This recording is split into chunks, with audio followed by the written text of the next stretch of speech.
प्रितीच्या भाव भयणीनो, तुमकां सगल्यांक देव बरो दीस दिवं म्हणटा. आयज आयतार आनी आयचें शिव वर्तमान जावन आसा माकूची पयली चीट 40 to 45 पर्यंत. आनी आतां आमी पयलें देवाचें उतर बरे भाशेन आयकोया. जेजू एका मनशाक बरो करता. ताचे कडेन उपकार मागीत एक खोडकार ताचे सोरशी आयलो आनी दिमेर रावन ताणें ताका म्हणलें, तुका खोशी आसत जाल्यार तुज्यान म्हाका नितोळ करूंक जाता.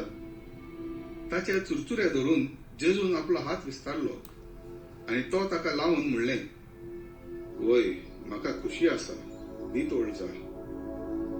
आनी अशें म्हणुना फुडें ताचें कोड नाच जालें आनी तो नितोळ जालो. पळय, कोणाकूच हें सांगी नाका, पूण वच आनी तुजें आंग याज्ञिकाक दाखय आनी पोरजेक तुजी पेकोवणी रुजू करचे खातीर तुजे नितोळसाणेक लागून मोइजेसान फर्मायल्लें दान भेटय. अशें सांगून ताका खोरायेन चिडकायतोच जेजून ताका बेगीनच धाडलो. तो गेलो, पूण ही खबर अशे भाशेन परगटूंक आनी सगल्यांक सांगूंक लागलो की जेजूच्यान उक्ती खंयच्याच नोगरांत वचूंक जायना जालें आनी भायर एकसुऱ्या सुवातांचेर ताका रावचें पडलें. तरी आसतना सगळे कडेचो लोक ताचेशी येतालो.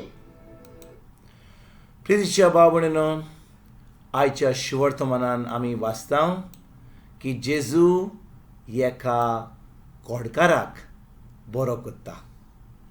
आनी भाव भयणीनो, जेन्ना मनीस एक खोडकार आसता ताका लागीं कोण धरिना आनी पोन्न्या कोरार जेन्ना हो खोडकार जेजूशी येता आनी तो म्हणटा, तुका खोशी आसा जाल्यार म्हाका बरो करूंक जाता. पूण जेजू कितें म्हणटा? जेजू म्हणटा, वय, म्हाका खोशी आसा. आनी ताचेर हात दवरता आनी ताका नितळ करता, ताका पेकोवणी दिता आनी ताचे उपरांत सांगता ताका, वच आदनिकाक दाखय की कितें जालां तुका आनी मोइजेसान जें फर्मायलां तें कर, पूण कोणाकूच सांगी नाका. भाव भयणीनो, जेजून ताका कित्याक सांगता कोणाकूच सांगी नाका म्हणून? त्या वेळार पोन्न्या कोरारान अशें आसतालें की कोणूय खोडकार आसत जाल्यार त्या खोडकाराक भायर रावचें पडटालें. आपल्या फॅमिली बरोबर रावंक जायना जाल्लें, लोकां बरोबर जायना जावंक जातालें. कित्याक? तें दुयेंस जें आहलें, लोक समजतालो की खरेंच तें एका पातकीचें दुयेंस तें आनी तो पातकी म्हणून ताका खरेंच हें दुयेंस आयलां खोडकाराचें. आनी भाव भयणीनो, ही जी चुकीची सजमणी आहली मनशांक त्या वेळार, कितें जातालें ह्या खोडकाराक? एक तर तो समजतालो की को पातकी म्हणून, दुसरें लोक ताका लागीं दवरनासलो आनी ताका खूब त्रास जाताले एका मनशाक जेन्ना ताका खोडकाराचें दुयेंस आसलें तेन्ना. आनी भाव भयणीनो, जेजू ताचेर काकुतीन पळयता. जेजू ताका एके भाशेन ताका ताचे चुचुरे दिसता जेजूक आनी तो जेजू ताका ताचेर हात धरून ताका मोग दाखोवन ताका सगल्या आपल्या त्रासांतलो ताका नितळ करता. आनी भाव भयणीनो, ताका सांगता कोणाकूच सांगी नाका. पूण कितें करता तो मनीस? तो इतलो खोशी जाता की ताजी पेकोवणी मेवला म्हणून तो सगल्यांक सांगता. आनी आतां जेजूक त्रास जाता कित्याक जेजून ताचेर हात घातला. आनी जेन्ना जेजू हात घालता एका खोडकाराचेर, तो लोक जेजूकूय पयस दवरता, जेजूकूय पयस रावचें पडटा आनी आतां जेजूक आपलें काम, देवाचें काम करूंक जायना जाता. कित्याक? जेजू ह्या वेळार ताका पयस रावचें पडटा 10-12 दीस 15 दीस. कित्याक? जो मनीस खोडकाराक हात घालता त्या मनशाक पयस रावचें पडटा. भाव भयणीनो, आमी ह्या वेळार 2000 वर्सां जावन एक पॅन्डेमीक, एक वायरस आमच्या संवसारान येयला. जेन्ना कसल्या मनशाक हें वायरस जाता, COVID-19 जाता, कितें जाता? त्या मनशाक आमी पयस दवरता कित्याक ताका हें वायरस जालां.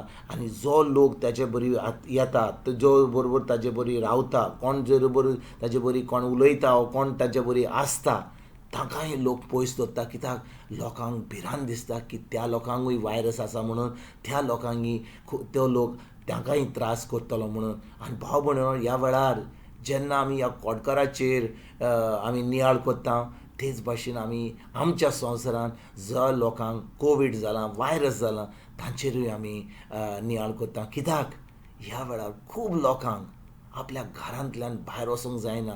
कित्याक तांकां भिरांत आसा की तांकां हें वायरस जातलें म्हणून.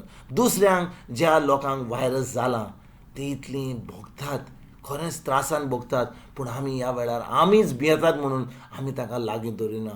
खरोच आमकां ह्या वेळार देवाच्या उतराचेर आमी नियाळ करपाक. कित्याक जेजूचें उतर म्हणटा पयली चिटीन पेद्रूचे दुसरो चॅप्टर वर्ड 24, जेजूच्या गायांनी आमकां पिकोवणी मेवली आनी जेजून आमची सगली पिडा, आमचे सगळे त्रास खुर्सार घेवन आमकां ती सुटका दिल्या. जेन्ना आमी देवाच्या उतराचेर नियाळ कोत्ता, जेन्ना देवाचें उतर आमच्या काळजान रिगून आमी तें कोत्ता, तेन्नाच आमी खरेंच देवाची खोशी कोत्ता. कित्याक देवाचें उतर जावन आसा देवाची खोशी. आनी भाव भयणीनो, जेन्ना आमी देवाच्या उतराचेर नियाळ दवरता तेन्नाच की आमकां सगली पेकोवणी फाव जाता. आमकां खरेंच हें वायरस केन्नाच आमच्या लागीं येवंक फुडें सरोना. कित्याक आमचे कडेन देवाचें उतर आहा, आमच्या काळजान देवाचें उतर आहा. आयज जेन्ना ह्या शिवर्तमानाचेर आमी नियाळ कोत्ता, आमी आमची चोत्राय ह्या वायरसाचेर, हाचेर ताचेर, दुयेंसाचेर, पिडेचेर दवरच्या सोतेक आमी आमची चोत्राय जेजूच्या उतराचेर दवरुया, देवाचें उतर नियाळ करुया आनी तें नियाळ करून आमी दिसपट्ट्या जिवितान आमच्या हें देवाचें उतर आमी जियोया. भाव भयणीनो, जेन्ना देवाचें उतर आमचे कडेन आहा, देवाची खोशी आमच्या जिवितान जाता आनी आमकां सगळें देवाचें फाव जाता. आयज जेन्ना आमी ह्या शिवर्तमानाचेर नियाळ कोत्ता, हेंच जावन आमचें जिवीत, हेंच जावन आमचें थाराय, हेंच बरें जें देवान आमकां घडोवन हाडलां जेजू वरवीं, तें आमी भोगूंक आमी फुडें सरोया. तुमकां तुमच्या फॅमिलीक एक बरो दिसा येता आनी परतून तुमचे कडेन उलोवपाक फाल्यां हांव जेजून तुमकां सगल्यांक गॉड ब्लेस म्हणटा.